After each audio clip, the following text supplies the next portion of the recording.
L'air autour de nous. Qu'est-ce que l'air? L'air est incolore et inodore. L'air est un mélange de gaz composé de 78% de diazote, 21% de dioxygène et 1% d'autres gaz comme l'argon, la vapeur d'eau, le dioxyde de carbone, l'ozone et beaucoup d'autres. Il y a donc environ 4 fois plus de diazote que de dioxygène dans l'air. À l'échelle microscopique, un échantillon d'air se représente à l'aide de ces molécules. Il y a donc 4 fois plus de molécules de diazote que de molécules de dioxygène dans l'air. Pour distinguer le dioxygène des autres gaz, on utilise le test de la bûchette incandescente. En présence de dioxygène, une bûchette incandescente se rallume.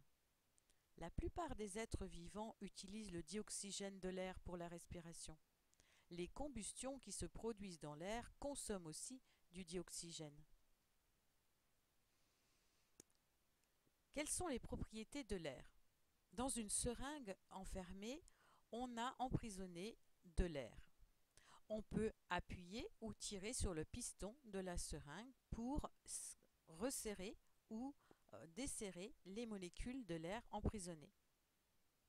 Le volume de la seringue varie, alors que la quantité de molécules ne varie pas.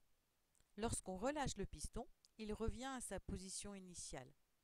Ainsi, comme tous les gaz, l'air est compressible, expansible et élastique.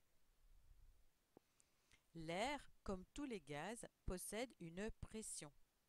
Les particules de gaz sont toujours en mouvement. À chaque fois qu'une particule entre en collision avec une autre particule ou contre la paroi, cela engendre une pression. Plus il y a de chocs, plus la pression est élevée. La pression atmosphérique est la pression de l'air qui nous entoure. Il existe plusieurs appareils permettant de mesurer la valeur d'une pression.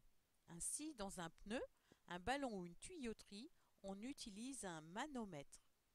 La pression atmosphérique se mesure avec un baromètre. L'unité légale internationale permettant d'exprimer une pression est le pascal, de symbole PA. Une pression se note P.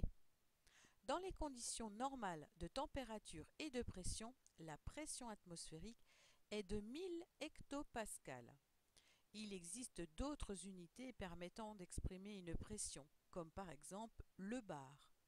Un bar égale 100 000 pascals. On a vu en TP que l'air a une masse. On dit aussi que l'air est pesant. On détermine la masse d'un litre d'air en réalisant une expérience par déplacement d'eau. En TP, on a pu vérifier que 1 litre d'air pèse environ 1,3 g.